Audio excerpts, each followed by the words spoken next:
ആരോഗ്യമന്ത്രി ആ സ്ഥാനത്ത് തുടരാൻ യോഗ്യമല്ല. അവർ ഈ ആരോഗ്യ കേരളത്തെ ഞങ്ങൾ പറഞ്ഞതുപോലെ ആരോഗ്യ കേരളത്തെ അവർ വെന്റിലേറ്ററിലാക്കി. അവരുടെ PR പ്രൊപ്പഗാൻഡ മാത്രമാണ് ഉള്ളത്. കേരളത്തിലെ മുഴുവൻ മെഡിക്കൽ കോളേജുകളിലും സർക്കാർ ആശുപത്രികളിലും ഇത് തന്നെയാണ് സ്ഥിതി. മരുന്നില്ല, നൂലില്ല, പഞ്ഞി പോലുമില്ല. കോടിക്കണക്കിന് രൂപയാണ് മരുന്ന് സപ്ലൈ, ഇപ്പോൾ പരമാവധി മരുന്നുകൾ സപ്ലൈ നിർത്തിവെച്ചിരിക്കുകയാണ്. പാവപ്പെട്ടവൻ സർക്കാർ ആശുപത്രിയിൽ പോകുമ്പോൾ പുറത്തേക്ക് മരുന്ന് എഴുതി കൊടുക്കുന്നത് എവിടുത്തെ ഏർപ്പാടാണ്? പിന്നെ എന്തിനാണ് സർക്കാർ ആശുപത്രി?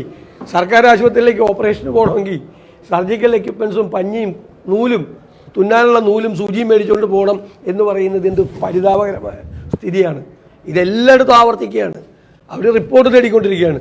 ഞാൻ ഇന്നാൾ പറഞ്ഞു, അവർക്ക് കിട്ടുന്ന റിപ്പോർട്ട് എല്ലാം കൂടി ഒന്ന് കമ്പയർ ചെയ്ത് വെച്ച് കഴിഞ്ഞാൽ ഒരു 5-8 വോള്യം വേണ്ടി വരും. അത്രമാത്രം പ്രശ്നങ്ങളാണ് ഈ കാലഘട്ടത്തിൽ ഉണ്ടായിരിക്കുന്നത്. കോൺഗ്രസും UDFും തീർച്ചയായിട്ടും സമരവുമായി മുന്നോട്ട് പോകും. ആരോഗ്യ വകുപ്പ് മന്ത്രി രാജിവെച്ച് പുറത്തു പോകണം എന്ന് തന്നെയാണ് ഞങ്ങളുടെ ഡിമാൻഡ്.